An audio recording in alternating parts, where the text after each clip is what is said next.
الصلاة على النبي.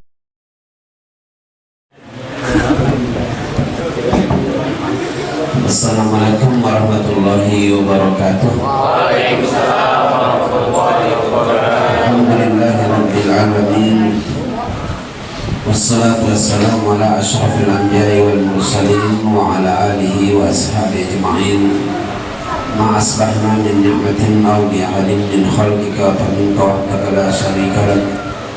Falakal hamdu wa lakas syukur. Kita akui tiada nikmat yang menimpa diri kita dan orang lain waktu pagi ini kecuali nikmat itu bersumber dari Allah Subhanahu wa taala. Maka kita ucapkan lakal hamdu wa lakas syukur. Segala puji, segala ucapan pujian itu hanya kepada Allah Subhanahu wa taala.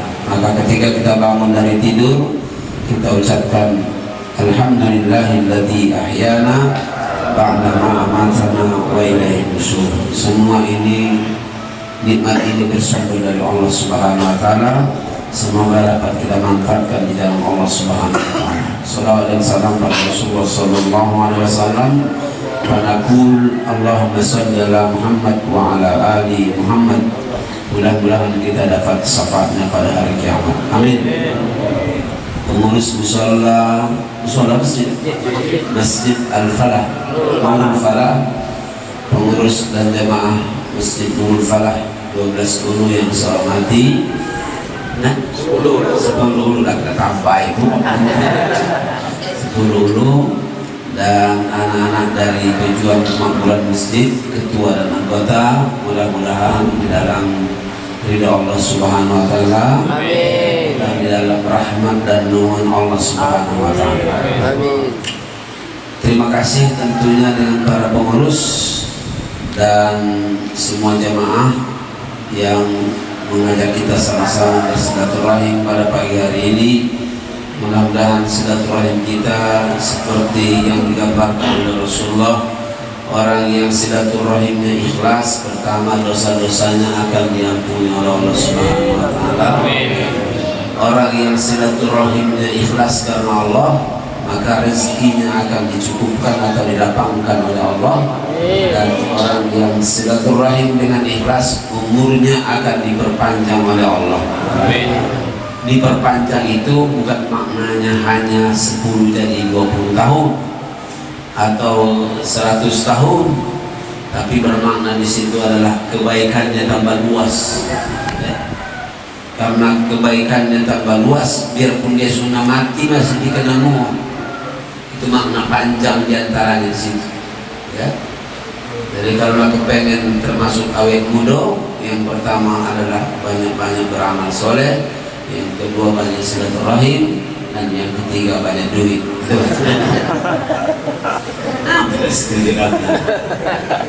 Dan doa dan usaha. Amin ya rabbal alamin. Kamu kalau dibilang banyak duit harus triliunan, korupsi dulu. Kalau bilang banyak itu bukan harus 2 triliun. 2 triliun nanti belum tentu ada. Sebenarnya itu akibi ya, akibi.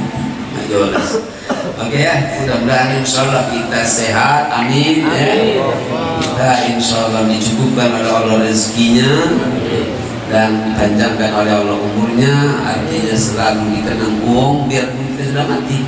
Lihat Jenderal Sudirman umurnya juga 35-an, 36-an, ya kan? Tapi masih dikenang terus. Saya tadi kesini lewat Sudirman juga, lewat jalan Sudirman. Di mana ada kota pasti ada jalan Sudirman. Belum ada jalan Rian, jalan Abu, paling-paling jalannya kurang jelas, jadi agak abu-abu.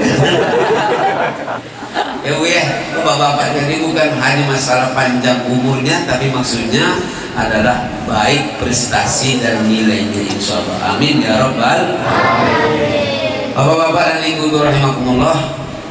Sebelum Ustaz lanjutkan, saya minta lanjutan apa kemarin materi kita tentang fadilah sholat subuh ya.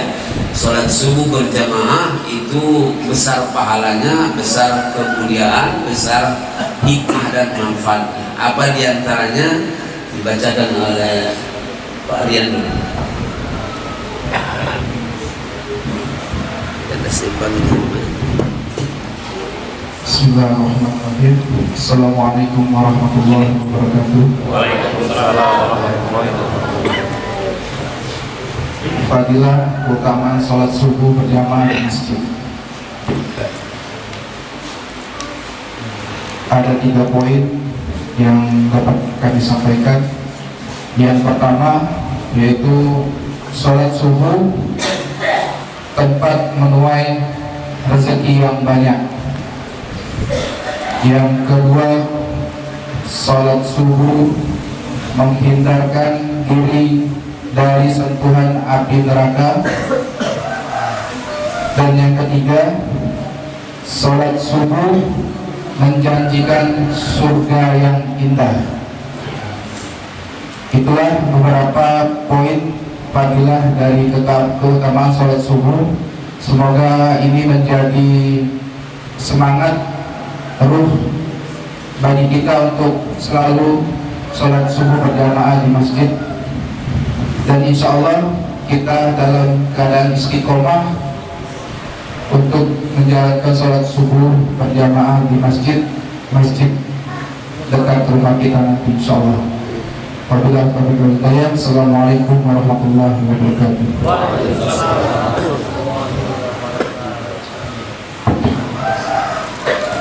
Bapak-bapak dan ibu rahimakumullah, itu diantara fadilah, belum dilanjutkan lagi, jadi kurang 7-8 fadilah sholat subuh. Paling tidak dengan memahami nanti kita paham dengan fadilah sholat subuh ini, kita semangat karena ilmu. Amin ya rabbal alamin. Jadi bahasa saya kemarin, kalau baca kita bekerja itu harus dengan ilmu, bukan ngarang-ngarang. Kalau ngarang-ngarang capek niat. Saya kalau tidak dituntun ke sini datang tadi dengan rombongan, nggak tahu persis saya tempat ini. Capek jadinya.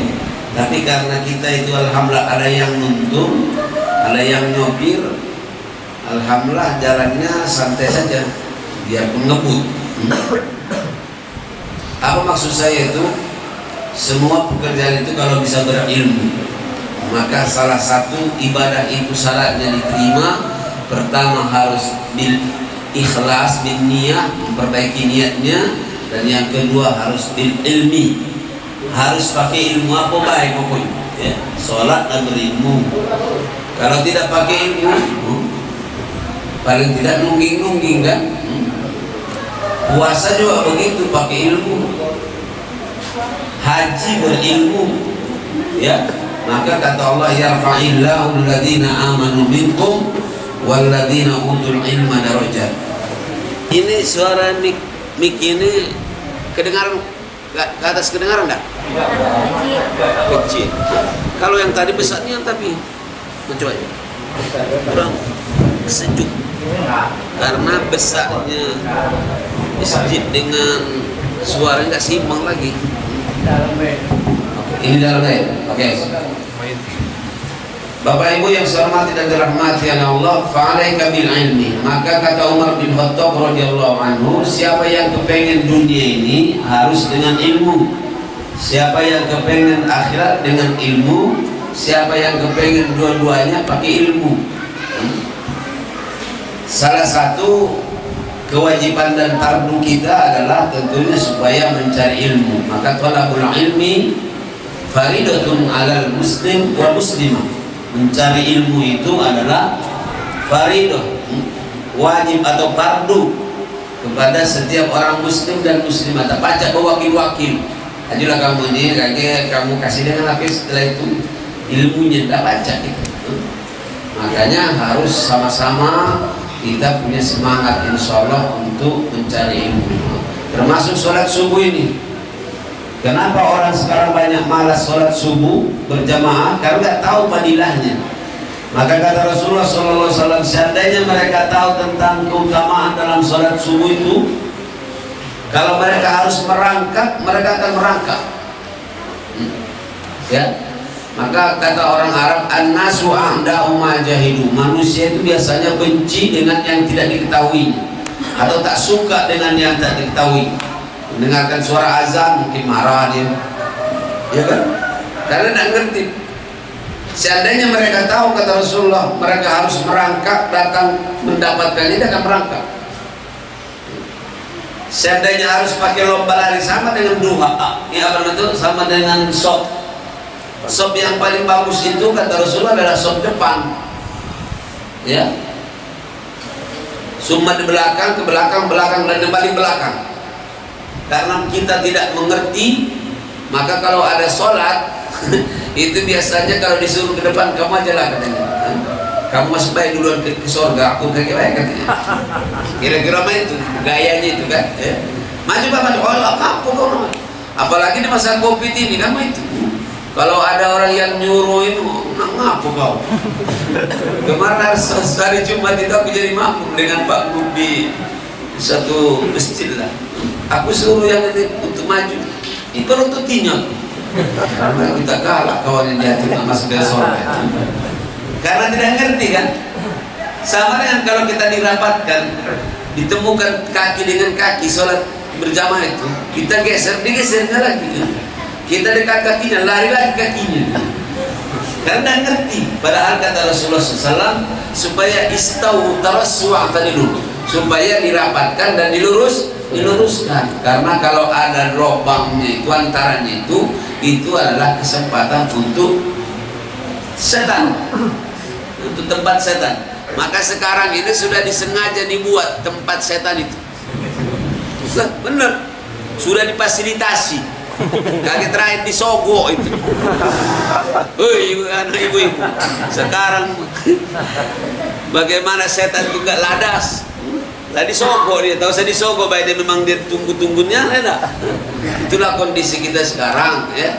Jadi kalau disuruh didapatkan tidak mau, dia tidak ngerti dia. Disuruh maju tidak mau juga. Kenapa? Kamu kau lebih kecil dari aku katanya. Jadi kiranya kalau di masjid masih ada besar kecil. Artinya inna akramakum indallahi atqakum. Kalaupun depan boleh ada.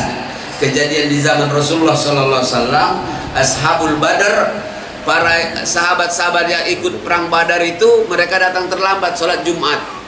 Ya, maka kata Rasulullah, Pakib, yang duduk itu disuruh oleh Rasulullah tegak supaya diisi oleh yang ashabul Badar.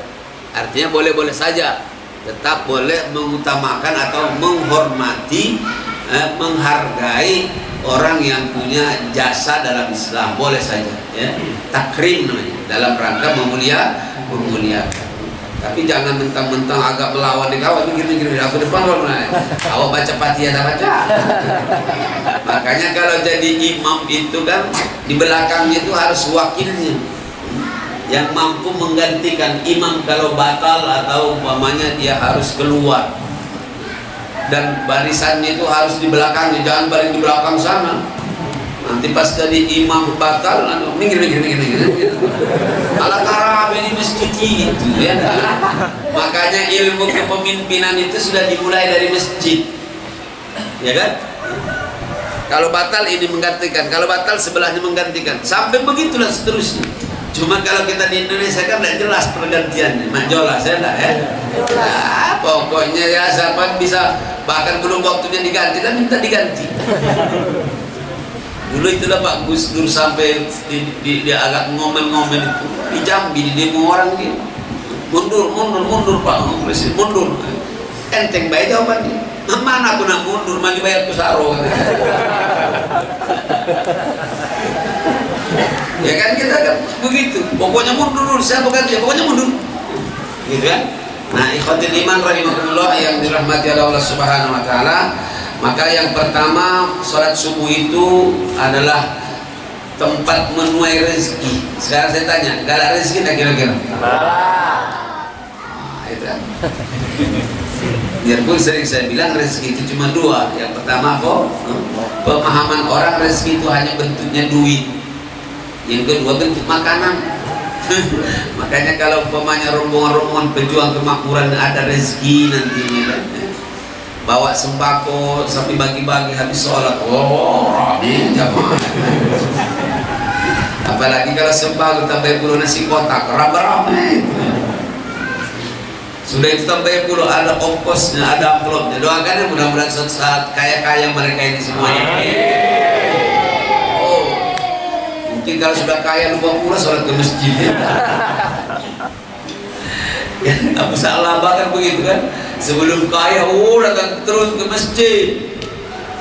Masya Allah, didoakan oleh Rasulullah supaya kaya. Saya bilang, kata Rasulullah, kau tak kuat Sa'labah. Enggak ya Rasulullah, aku pokoknya didoakan oleh Rasulullah, kabul. Akhirnya kambingnya beranak, pokoknya ramai sampai satu lapangan bola. Kapan sudah kaya, banyak kambingnya, nggak ketemuan lagi di mana si Abu Sa'labah. Bahkan ujung-ujungnya baunya pun sudah jadi jadi bau kambing dia kan, karena tiap hari bersama dengan kambingnya. Nauzubillah. Kalau bisa kita kaya yang beribadah, amin ya robbal alamin. Hidupnya cukup tapi tetap beribadah kepada Allah Subhanahu wa taala. Kalau kepengen rezeki, maka untuk menuainya, untuk mendapatkannya adalah di waktu subuh. Bagaimana tidak? Orang masih ngorok, kamu sudah membangun menyusun program kerja. Orang masih tidur, kamu sudah siap-siap untuk berangkat. Ya. Luar biasa. Mudah-mudahan antum istiqomah semuanya ya. Amin. Ya. Antum adalah termasuk pilihan-pilihan, termasuk anak-anak yang di sini semuanya, insya Allah ya. Boleh anak-anak kecil, mereka sudah subuh. Kadang-kadang mbaknya baik berbangun. Ada maksudnya di tempat lain ya. Mudah-mudahan tempat lain itu tidak menular ke tempat sini itu lah ya. Tapi katanya menular juga dikit ya. Ya, karena sekarang kan banyak anak-anak juga yang bagus-bagus, tapi contohnya yang tak bagus ya. Ada baik bapaknya ngomong, berangkat ke masjid situ, kau berisik di sini kan, kau berisik di rumah, pergi ke masjid. Akhirnya berangkatlah ke masjid anaknya itu, rombongan berisik galau di masjid akhirnya. Di sini tidak ya, insya Allah ya. Alhamdulillah. Kalau di Jakarta banyak begitu. Waktu dekat itu kosan saya, dapat masjid ribut kalau udah lari. Ternyata di situ kalau anaknya berisik di rumah disuruh ke masjid. Kau berisik di rumah ini, berisik. Akhirnya rombongan berisik kalau di masjid itu. Masya Allah. Di sini bagus-bagus semuanya. Alhamdulillah. Rezeki itu apa Pak Ustaz? Rezeki itu bukan hanya berbentuk materi. Ya, saya ingatkan lagi bapak-bapak di sini ya, ibu-ibu, rezeki itu adalah pemberian Allah, nikmatullah, wahabullah, pemberian Allah, nikmat-nikmat yang diberikan oleh Allah. Apapun bentuknya, zahir dan batin, itu adalah rezeki. Maka kata pembawa acara tadi, nikmat besar kita adalah nikmat iman dan Islam. Nikmat besar kita adalah nikmat sehat, alhamdulillah, dan punya sempat. Alhamdulillah. Ada orang yang sempat tapi tak sehat, maka tidak datang. Ada yang sehat tapi tak kate otak, tak kate niat, nak datang, akhirnya tidak datang juga. Ya, jadi sehat dan sempat ini penting. Ibu-ibu mohon maaf itu salah ngomong ya tadi ngomong kate otak. Padahal di balik-baliknya yang paling banyak otak. Otak ya. Bapak Ibu rahimakumullah yang dirahmati oleh Allah Subhanahu wa taala, nikmat itu bukan hanya harus berbentuk fisik. Ya kan? Kita sehat itu adalah nikmat. Kita sempat itu nikmat. Orang yang sudah sakit-sakitan nauzubillah di rumah sakit, tak kata lagi sempatnya. Dua-duanya tak kata sempat, tak kata sehatnya lagi. Mahal enggak kira-kira sehat itu berarti? Sempat itu mahal enggak? Mahal. Makanya mumpung kita masih ada waktu dikasih oleh Allah kesempatan, ya kan, kita masih bisa begini. Ya. Ada orang tak baca lagi, men. Ya. Kapan letaknya? Ada. Saya pernah di depan saya sholat berjamaah, saya jadi makmum. Ya Allah, nangis aku melihat. Allahu Akbar, susah dia karena sakit. Ya. Begitu juga tiap baca lagi ruku, baca lagi sujud. Kemarin ada saya bilang, ngapa enggak datang lagi sholat berjamaah? Aku bilang, dia bilang, Ustaz, aku tak baca lagi, duduk harus di kursi itulah. Kadang-kadang kapan mau sujud itu aku terjungkir. Alhamdulillah, kita masih sehat. Alhamdulillah. Jangan main-main dengan kesehatan, jangan dianggap sepeda dengan sehat dan sempat. Ya, kalau sudah sakaratul maut tidak sempat lagi, ya kan?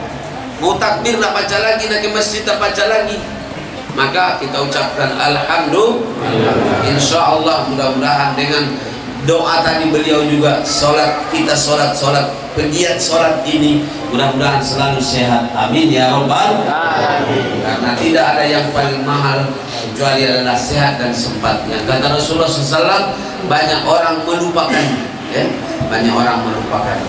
Yang kedua tadi, sholat subuh menghindari diri dari sentuhan neraka. Sekarang saya tanya, kira-kira kuat enggak kita ini dengan neraka? Sudahlah tahu salah dengan neraka, kita dengan puntung rokok banyak tak kuat. Mohon maaf ya, kita baru sengatan listrik baik terkapar, apalagi dengan neraka itu. Yang kata Rasulullah SAW, neraka itu panasnya sama dengan kalau secuil dilemparkan ke dunia, dunia akan hancur.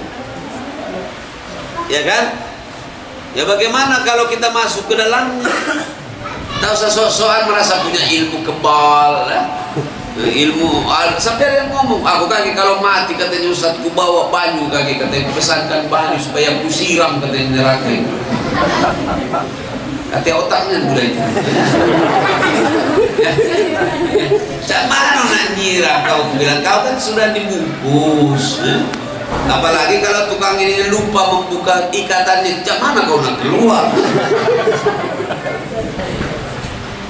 Kan banyak orang macam-macam. Kalau diceritakan masalah sorga, masalah akhirat, masalah kubur yang goib-goib, banyak alasannya. Ustaz katanya, di dalam sorga itu banyak katanya juga buah-buahan. Di sini banyak buah-buahan juga. Dikiranya sama pisang di 10 hulu ini pisang di akhirat nanti. Lain, tidak boleh disamakan. Ya, ketika Allah mengatakan apa yang di sorga dengan di sini tidak sama. Ya, suasananya pun kita berbeda nanti di akhirat. Di sini berpakaian begini, nanti di akhirat kan semua kita sama jadi mudo galo. Ya bapak-bapak yang sudah kita agak tua, masa kita tak usah pernah kecil hati, kita semua nanti akan seragam kejenuhan urban atroba. Oh subhanallah, abang mohon maaf kalau betina jadi perawan kalau sampai kaget, oh cantiknya kau lagi, oh kau tambahnya sekarang semua berubah dibuat oleh Allah. Ya, pakaiannya kelihatan. Makanya nanti kalau sudah di akhirat mencari uang itu susah kecuali yang diizinkan oleh Allah. Masya Allah, banyak orang tertipu di dunia ini kan. Dikiranya kalau dengan dunia ini sama nanti dengan di akhirat itu. Tidak. Ketika Allah mengatakan telanjang nanti waktu pengadilan itu lain, bukan seperti sekarang, guys. Kalau di akhirat nanti saking sibuknya mengurus diri masing-masing, tidak noleh lagi orang lain kiri kanan. SDM, selamatkan diri masing-masing. Tidak kan? Kemarin ada di satu tempat lah di Indralaya itu, waktu saya masih ngajar di sana. Itu ada orang sedang kemah, tahu kemah? Pramuka, ya, bukan olahraga maksudnya itu ya. Itu subhanallah mereka sedang hiking, tahu hiking? Ya, hiking ya, yang lintas apa nama itu? Lintas alam lah pokoknya ya. Jadi melewati lebak, tahu lebak? Lebak itu kalau lanang namanya bak namanya, kalau betina namanya mak. Melewati lebak ini, masya Allah banyunya hampir 1,5 meter. Jadi disuruh lewat. Rombongan tadi ada mungkin 15, macam-macam lah mereka rombongan itu berkelompok. Pas sedang ada di dalam katanya di lebak tadi, ternyata ada yang lebih dalam lagi sampai hampir 2,5 meter. Jadi ketika mereka melewati Subhanallah, ada yang tak pacak berenang. Ya, jadi pas mereka lewat ini, namanya bayi rintangan kan, alam rintang ya. Subhanallah, ada yang bisa berenang, ada yang tidak. Setelah keluar mereka, ternyata ada satu yang tinggal. Dengar kan? Ada yang tinggal berarti tenggelam kan? Oh ya, ya keberatan. Pas ditanya, di mana kamu? Kenapa kalau begini ada yang tinggal satu? Ada yang ngomong, memang dalam niat kami tidak bisa berenang. Yang satu bilang, yang dia tidak bisa berenang. Ada yang ngomong, aku tadi terinjak rasanya waktu di dalam banyu itu. Ada satu bilang juga, aku juga kena juga kaki aku dengan dia. Apa maksud saya? Ini kawannya yang sedang tenggelam ini, ternyata kalau dalam kondisi kepepet, setiap orang pasti sibuk dengan diri masing-masing. Sudah nyambung kira-kira? Tak katil lagi nak mikirkan uang, nak noleh-noleh dengan uang, nak mikirkan uang katil lagi. Nauzubillah. Cobalah lihat sekarang kalau ada gempa, selamatkan diri masing-masing dulu nih.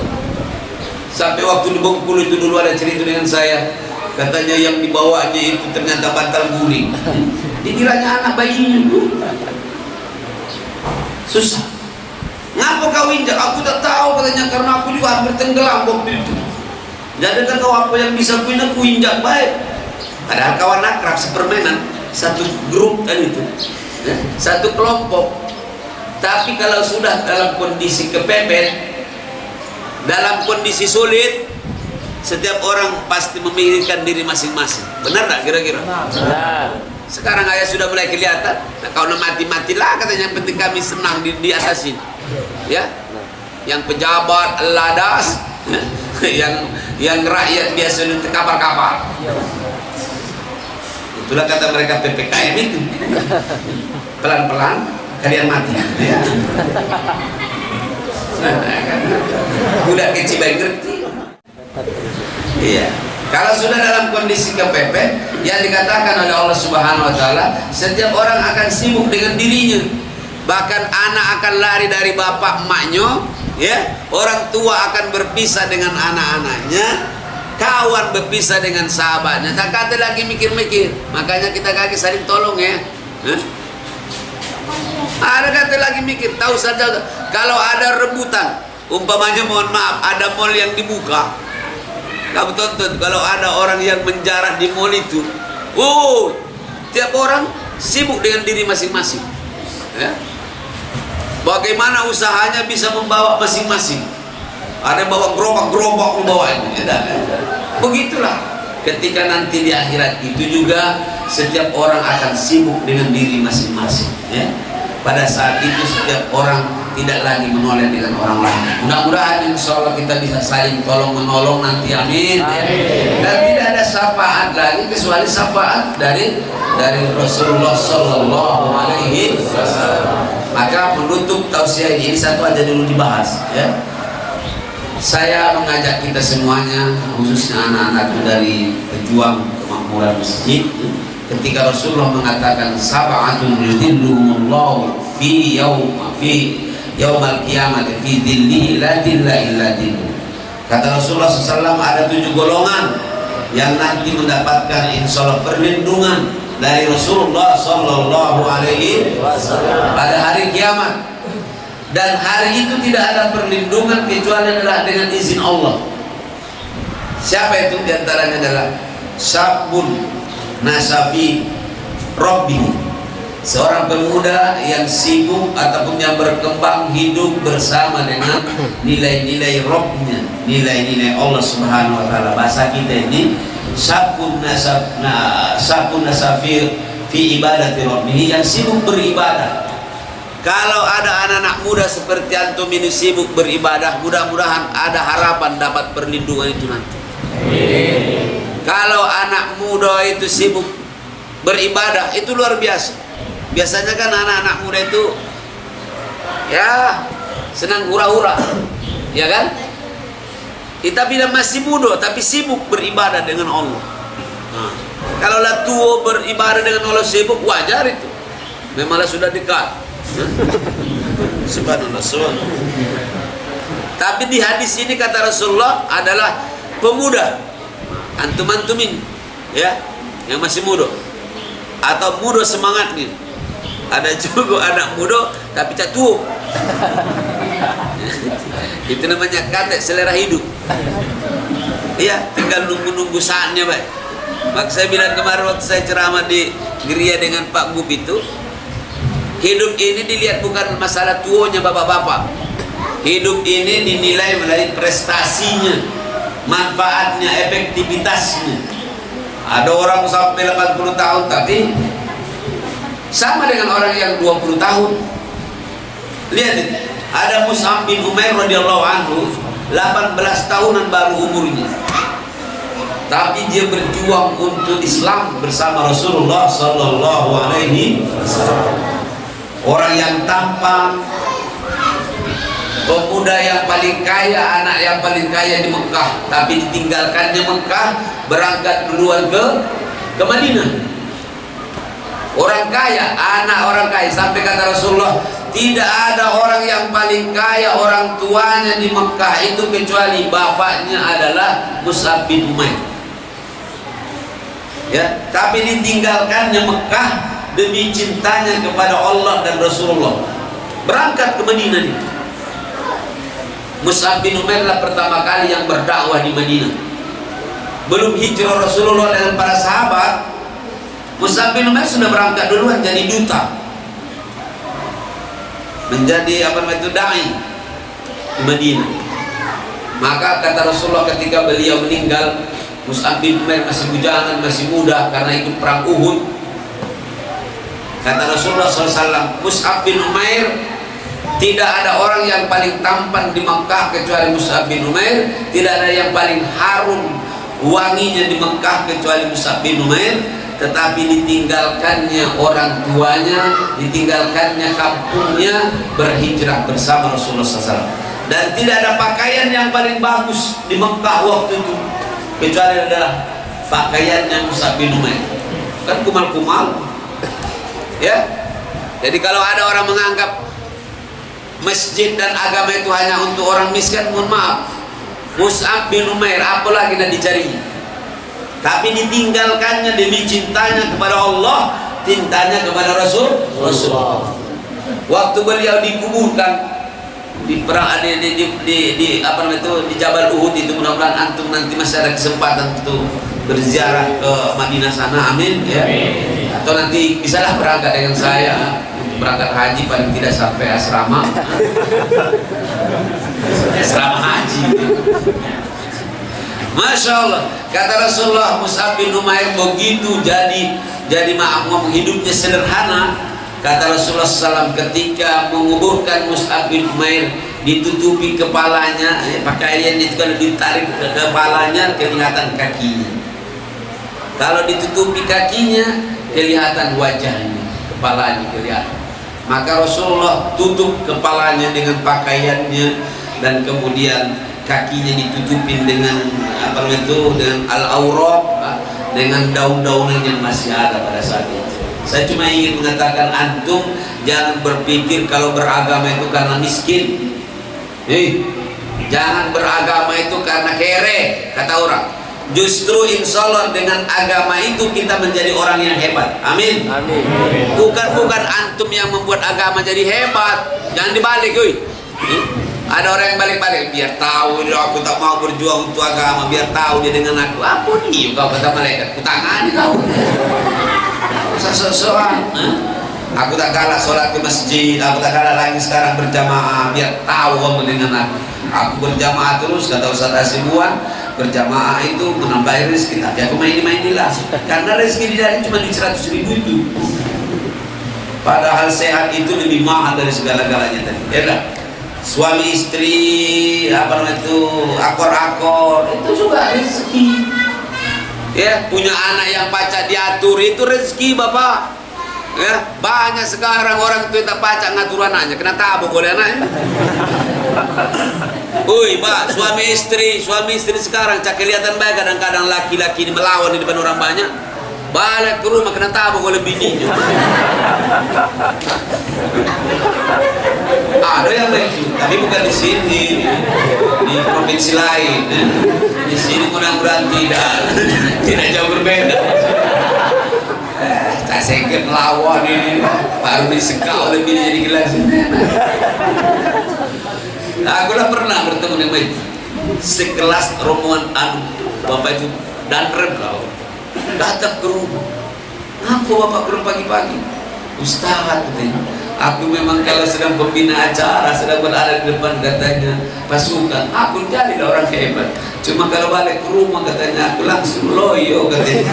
Kalau aku sudah dimarahi oleh istri saya katanya, apalagi di pula anak saya cuma singgung katanya begini itulah. Aku tak baca lagi ngomong apa-apa Ustaz. Tolonglah Ustaz, nasihati. Itulah hebat, jangan antum lihat zohirnya baik. Kalau melihat penampilan orang tak gagah yang melawan kawan itu belum tentu. Dia itu ayam apa? Ayam sayur.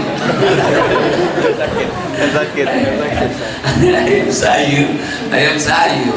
Pokok kita kata enak. Masya Allah. Bahwa bisa ngatur anak-anak jadi soleh itu rezeki.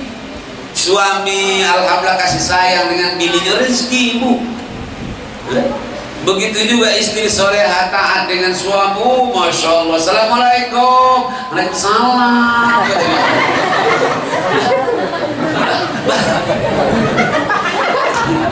Ini kan ada di atas juga biar mereka tahu ada oleh-oleh galung gitu. Itu kan sebuah kenikmatan bagi sang suami. Istri baru datang, suaminya langsung kasihnya baju minum, ya. Suami baru datang dibukakannya pintu, Waalaikumsalam. Ini kadang-kadang istri banyak kata aku juga sekarang dengan suami. Assalamualaikum, Waalaikumsalam, masuk. Bukan dewe, tadi kunci. Bini aku lah yang begitu. Ya kan? Nah, saya ditoleh kamu ya. Masa sampai suami Assalamualaikum, Waalaikumsalam, masuk, gak dikunci.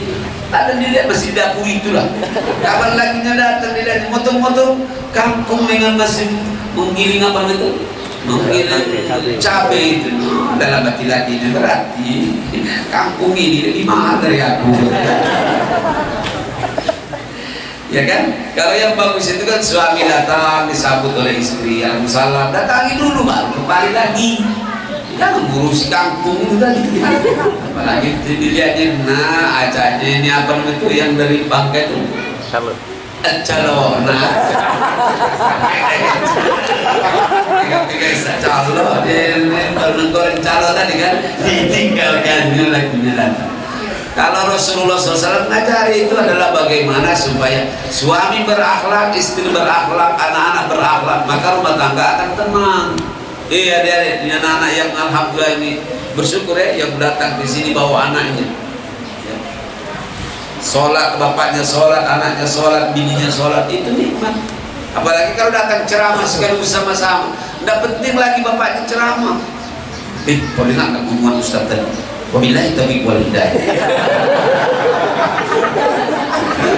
Lah, kalau ada anak banyak, mohon maaf, bapaknya datang ke masjid, ya dah, anaknya juga, emaknya juga tuh. Anaknya itu cacat nakal yang tadi kan ngomong wentik dengan anak. Apa ngomong Pak Ustaz tadi? Jangan dilanggar. Wabillahi taufiq wal hidayah. Tapi kalau bapaknya datang, anaknya tak datang, terpaksa diulangi lagi ceramah Ustaz tadi. Assalamualaikum warahmatullahi wabarakatuh. Kata anaknya, cacat kilo kau Pak. Karena itu kira-kira kan.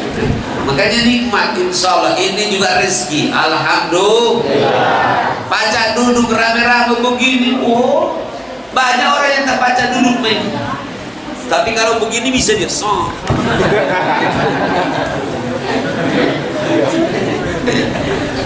Ada juga Ustadz semalam yang bilang boleh main apa di atas. Ya, terserahlah. Bapak-bapak, ibu-ibu yang dirahmati Allah Subhanahu Wa Taala, mudah-mudahan insya Allah kalau tadi sholat subuh itu adalah waktu menuai rezeki, jangan takut-takut. Bismillah. Apalagi kalau sholat subuh ini sudah menjadi insya Allah tradisi, menjadi kebiasaan kita. Maksud saya itu sudah menjadi sunnah lah. Kalau dalam Rasulullah SAW katakan itu adalah menjadi bagian dari hidup kita. Ya, Insya Allah semoga kita selalu dilindungi oleh Allah Subhanahu Wa Taala. Yang kedua tadi sholat subuh berjamaah ini insya Allah menghindari kita dari api neraka. Amin. Ya. Karena orang yang sholat subuh akan dihindarkan oleh Allah dari jilatan api neraka. Kita tak kuat. Dan yang ketiga, sholat subuh ini ibu-ibuku adalah insya Allah banyak dengan keberkahan. Maka kalau sedekah pun bagusnya itu adalah habis-habis subuh. Karena dua malaikat yang bergantian itu adalah habis subuh. Sebab di waktu subuh atau habis sholat, kira-kira begitu gambarannya, maka disunnahkan ataupun dianjurkan kalau kepengen bersedekah, bagus juga waktunya habis sholat subuh itulah, atau di waktu subuh. Karena dua malaikat ini sedang bertukar, ya, yang berdoa, ya Allah, Allah ma'ti munfiqan khalafa wa'ti mumsikan talafa. Ya Allah, berikanlah orang yang bersedekah, yang berinfak, ganti yang berlipat ganda, dan berikanlah orang yang tadi pelit dan getah basa kehancuran, ya. Jadi tidak apa-apa, apa baik sedekahnya, sedekah mungkin materi, sedekah dengan ilmu, sedekah dengan membantu. Insya Allah, saya ingin mengatakan rezeki itu, ibu-ibu menutup ya, rezeki kalau dianggap rezeki itu adalah materi, tidak mesti mendapatkannya dengan banting tulang, ya. Kasihan tulang kamu itu. Iya, tulang itu mamang kalau di Medan itu. Masa dibanting-banting?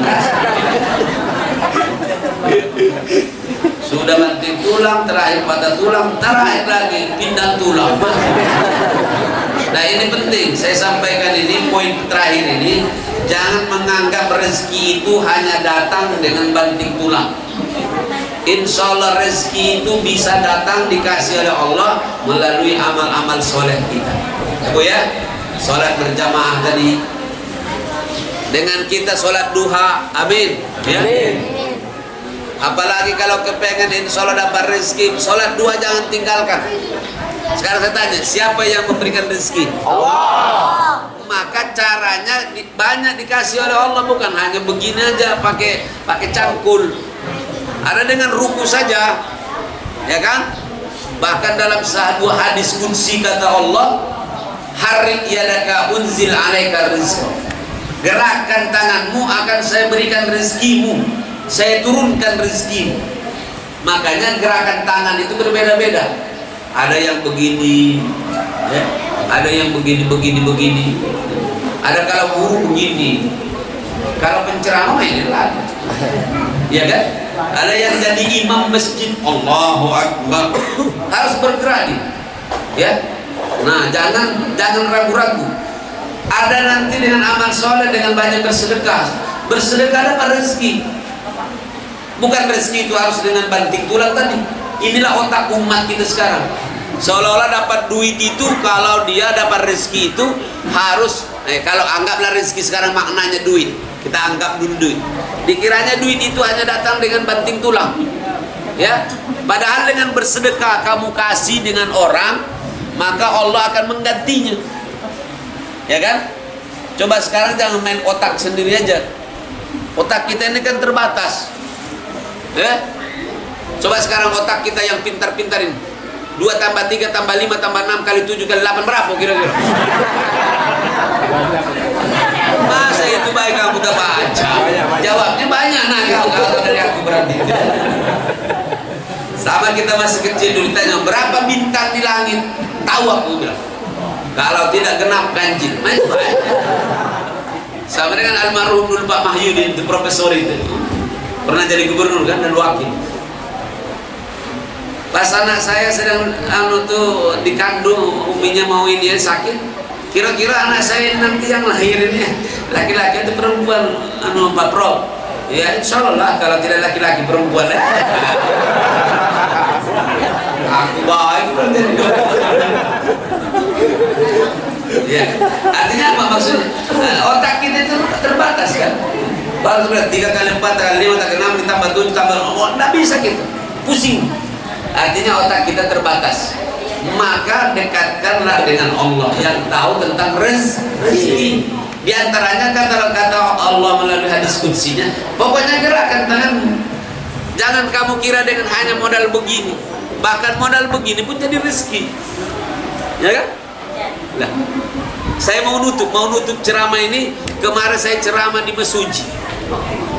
Sholat duha saya jam 9:30. Sekarang kadang-kadang jam 9:30 saya buat. Sedang panas kan? Dan saya sengaja tempat terbuka. Saya mau ceramah waktu itu jam 9:30. Saya sudah sholat itu 15 menit lagi baru sampai ke tempat. Aku minta ya Allah dengan sholat ini, tidak apa-apa, mudah-mudahan tidak untuk sum'ah dan riya. Contoh untuk meyakinkan. Ya Allah, aku minta ya Allah dengan sholat duhaku yang 12 ini, 22. Saya sengaja dan aku pengen supaya lebih kuat iman saya lagi, supaya diperbarui Allah lagi.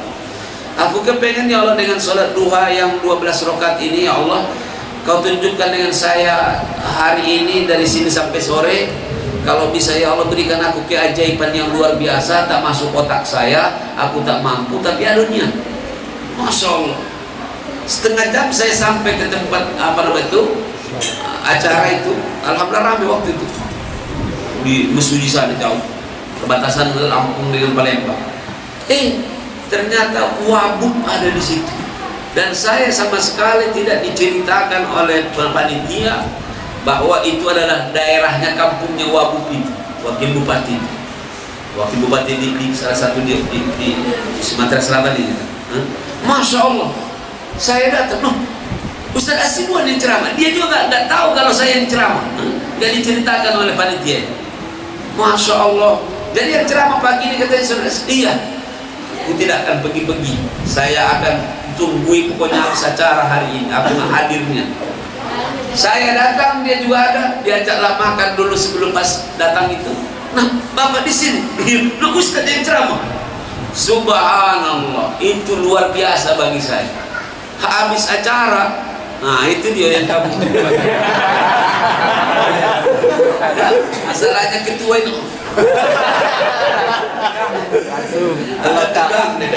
Bisa ada bagian itu. Subhanallah, kalau yang dimaksud rezeki itu harus duit, ya. Ternyata luar biasa kebenaran Allah tidak pernah mengingkari janji. Subhanallah. Memang panitia biasa ngasih dengan saya, kadang-kadang tidak. Ternyata panitia pun memberikan yang luar biasa. Ini nanti Pak Ustadz tidak pernah kejadian ituan kan? Dia yang langsung ngasih pribadi dia. Ustadz pokoknya minta tolongnya, kata Ustadz, mumpunglah di sini ya Allah, injakkan rumah saya sebentar, bayarin Pak Ustadz, mampir Ustadz ya. Dalam hati belum baru minta baik, minta rumah saya bayarin Ustadz, nggak usah namakannya, sampai begitu ditaruh jadi. Akhirnya saya mampir, mungkin 2 menit, cuma tegak-tegak begini, ngobrol, langsung berangkat. Ustaz katanya, ala kadar. Dalam hati, yang main paling tidak dalam hati 3 bulan gaji PNS. Di luar otak saya.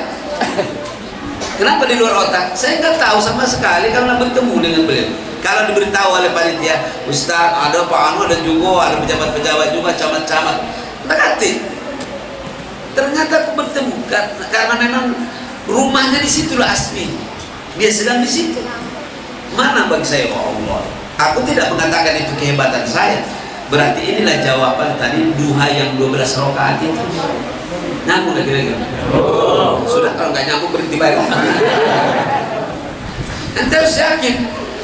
Kalau saya sudah tahu, itu tidak ajib tadi kan, tidak luar biasa bagi saya. Tapi begitulah cara Allah menunjukkan, hei solihin hambaku, aku tak pernah ingkar dengan janjiku. Kalau kata Rasulku sudah mengatakan, siapa yang sholat 12 rakaat duha, maka kuakui dia sebagai hambaku yang taat, dan apa namanya kesulitannya saya berikan jalan keluar, aku berikan rezeki yang tak disangka-sangka. 3 bulan itu kok bagi kamu tuh banyak itu, nggak usah bagi kamu, lebih aku bayar hoji. Kau pikir 3 bulan? sampai mikir kapan aku main. Jangan ditanya kapan, tanya sudah sampai mana duhanya, bagaimana amal-amal solehnya, kan begitu kira-kira kan. Nah, ketika kita mendapatkan rezeki, saya ulangi lagi, jangan hanya berpikir hanya dengan banting tulang. Ya, saya sudah sampaikan selalu. Kalau rezeki itu hanya dengan harus banting tulang dan capeknya bekerja, mohon maafnya, maka orang yang saro gawenya pasti lebih besar gajinya. Betul? Betul. Yang S2 pasti lebih kaya dari yang tidak sekolah. Ya? Pasti orang-orang yang kerjanya dari pagi sampai sore pasti lebih banyak pendapatannya. Betul lah kira-kira? Tapi nyatanya tidak kan? Cuma tadi 12 rakaat aja. Allahu Akbar. 12 rakaat. Mungkin sekitar seperempat jam lah saya atau 20 menit. Sholat.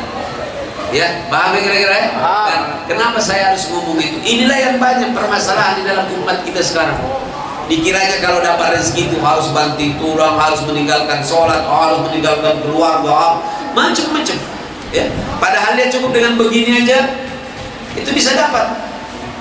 Itulah maksud saya dengan doa, dengan amal soleh dan lain sebagainya. Allahu a'lam bishawab. Mudah-mudahan ada manfaatnya ya. Ketika kita bicara tentang fadilah sholat subuh berjamaah, mudah-mudahan kita tertarik. Amin ya rabbal alamin. Jazakumullah khairan katsira wa billahi taufiq wal hidayah. Assalamualaikum warahmatullahi wabarakatuh. Waalaikumsalam.